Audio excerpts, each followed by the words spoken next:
బిడ్డకు MP ticket ఇప్పించుకొని గెలిపించుకున్నటువంటిది స్టేషన్ గన్పూర్ ఎమ్మెల్యే కడెం శ్రీహరి. ఇక్కడ ఆల్రెడీ ఖైరతాబాద్ ఎమ్మెల్యేగా ఉన్నటువంటి వ్యక్తి సికింద్రాబాద్ ఎంపీగా కాంగ్రెస్ పార్టీ బీఫామ్ తీసుకొని మరీ పోటీ చేసినటువంటి వ్యక్తి దానం నాగేందర్. ఈ ఇద్దరే అసలు దొంగలే ఇప్పటిదాకా విచారణకు పోలే. మిగతా 8 మంది పోయినరు, కలిసిండ్రు. వాళ్ళ విచారణలో ఏదో వాళ్ళు చెప్పాలనుకుని చెప్పారు, మేము మారినమనో మారలేదనో ఏదో ఒకటి. ఆయన స్పీకర్ తుది నిర్ణయం తీసుకుంటాడు. కానీ వీళ్ళిద్దరు మాత్రము పక్కాగా సమాచారం ఉంది, ప్రూఫ్స్ కూడా ఉన్నాయి. మారినరా లేదా అనేది కూడా మనందరికీ ఎరక. పోటీ చేసిర్రు అన్నప్పుడే అది ఈజీగా గుర్తుపట్టొచ్చు. వేరే వాళ్ళు ఎన్ని చెప్పినా సరే వాళ్ళ అవసరానికి చెప్పారు అనుకోవచ్చు. కానీ ఇక్కడ అట్లా కాదు కదా, వీళ్ళు పోటీ చేసిందే కనిపిస్తుంది కదా. అయితే ఇక్కడ వీళ్ళని కనుక సస్పెండ్ చేస్తే వీళ్ళకున్న పెద్ద సమస్య ఏంటిదంటే, ఒకటి చరిత్రహీనులుగా మిగిలిపోతారు. పశ్చిమ బెంగాల్ కదా ముకుల్ రాయ్ పేరు ఎట్లయితే వెళ్తుందో ఇలా ఆయనను కూడా కలకత్తా హైకోర్టు ఎట్లయితే తీసి పక్కన పెట్టిందో, సస్పెండ్ చేసిందో, ఇక్కడ కూడా సస్పెండ్ చేస్తే అది అనవసరంగా అవమానం అవుతుంది అనేది ఒక బాధ.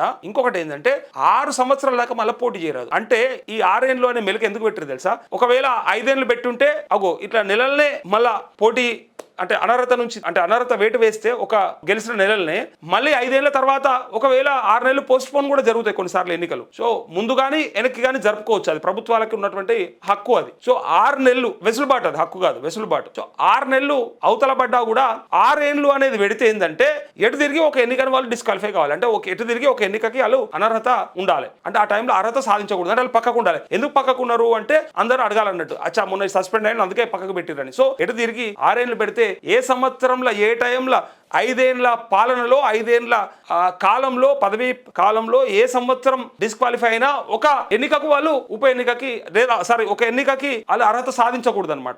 అదే లెక్కన ఇలా భయం ఏంటంటే మళ్ళీ నెక్స్ట్ వచ్చే ఎన్నికకి మేము మునుగుతామని చెప్పి భయంతోని ఇలా రాజీనామా చేయడానికి సిద్ధమయ్యారు వీళ్ళిద్దరు కూడా. వీళ్ళు